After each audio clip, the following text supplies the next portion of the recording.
Здравейте на всички! Тази сутрин, както си пътувах и тук видях една хубава дъбова горичка, та реших да влена в нея малко, да се поразходя, да видя дали има някаква гъба, пък и да ви покажа горе-долу хабитатите, в които се обикаля. Само момент така да видя, да обърна камерата. Да, ето. Значи гледаме да търсим дъбови горички, да са слънчеви, по-рехави. И по принцип, понеже така ранните първите гъби, които излизат, искат топлина. Ето ги дъбаците. Да може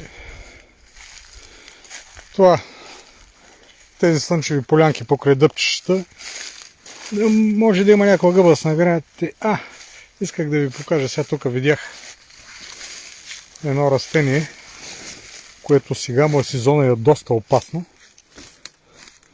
Аз лично пътих от него, ето го. Белият росен. Хубаво го запомнете, защото това такива изгарния прави това растение, като го докоснете. Иначе е доста красиво, не знам дали мирише, но и не искам да го подушвам вече. Понеже миналото лято едва се отървах от белезите, които ми нанеси по краката, там горе го има също, да ви го покажа пак по-добре. И така, доста е опасно и затова обикновено сега му е сезона, ето го, вижте го хубаво. Ето му и листата. Ето му и цветовете.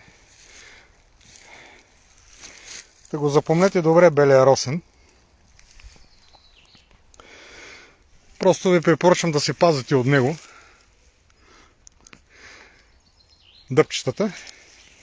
И да гледаме вече по-надолу, не толкова растенията. Да им покрай самите дъбови. Оп!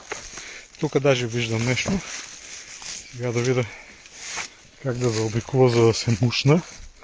Да ви го покажа. Виждате ли? И голяма. Това е болетата ереус, така наречената бронзова манатарка. Голяма, но свежа, хубава.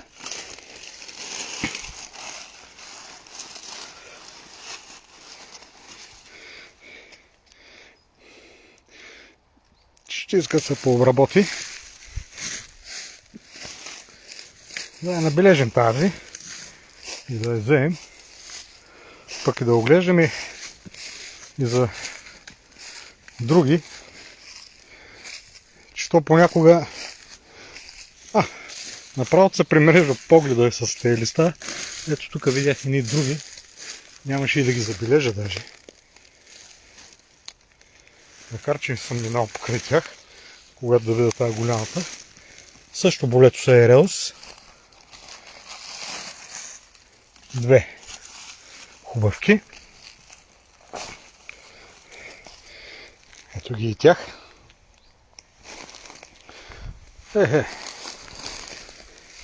Ще направим за низето. Така пак да мина да поогледам. Значи, пак казвам, в такива редки дъбови горички, по-слънчевки полянки, влизате, където видите, и почвате да търсите сега. То просто понякога всичко е на слука, където има една дума.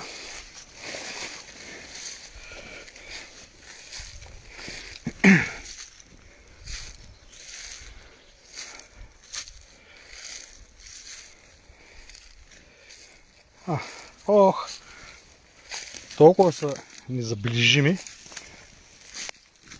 че направо ще взема да ги пропускам без да искам.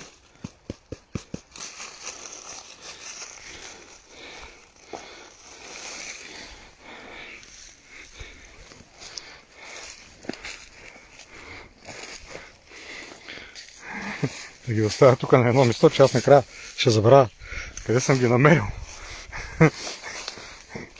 И ще бъдат слука за някой друг след мене. Този Росен беше виновника да тръгна. Опа! Ето е как се крие. Вижте. Пак казвам, ето вижте. Около дъбаците, но просто на по-слънчевите места.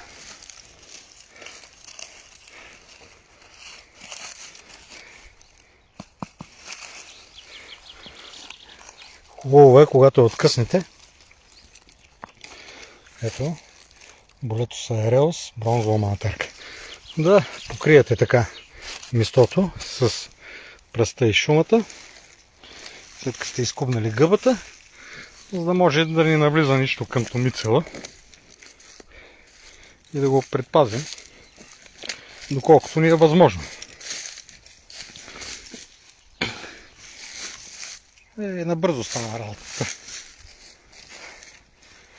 Продължа малко така да го гледам.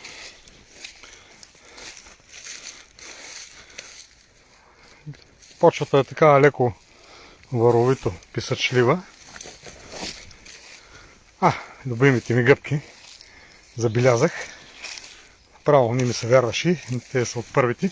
Значи в скоро време ще тръгнат и те. В другата седмица може би ще ги има по-често. Ето ги добре.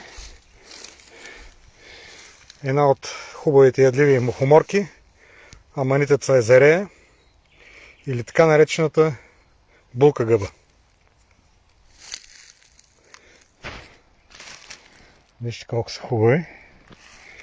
Още яйчеца. Едното даже е неразпукано така. Но те такива свежи са най-добре. Съответно ще взема и нея, защото няма как да присъства на това место поне в близката една седмица. Така че тя до утре вече ще е презряла. Искам да се опитам да отскубна една, за да я видим добре.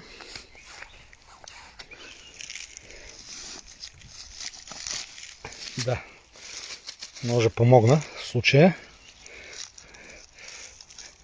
Ето го. Така, това е волвата й, която е покрива, бяла на цвят и която остава частични парченца от покривалото. Сега ще я разкрия. Ето да видите и отдолу колко хубаво се вижда жълтеникавия цвят. Още не е разпукала, за да се види добре и пръстена, който е изключително хубав. Да маркирам с нещо къде са ми гъбите, че ще забравя къде ги оставям. Тук пак виждам нещо интересно, което искам да ви покажа. Една също аманитеца езерея, но вече остарялечка. Оставим така да пуска спори и едно бебенце до нея. Вижте го сега да го разкрия. Колко хубаво изглежда и то. Направо е само за снимка. Съжалявам не другите, че не ги снимах, докато ви давам предаването на живо.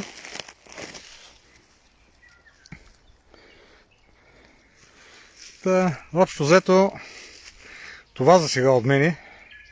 Ще го остава, за да мога да си продължа така разходката, пълно спокойствие. И всичко добро за вас и успешни излети, когато ги правите. Довиждане, до нови срещи. Чао!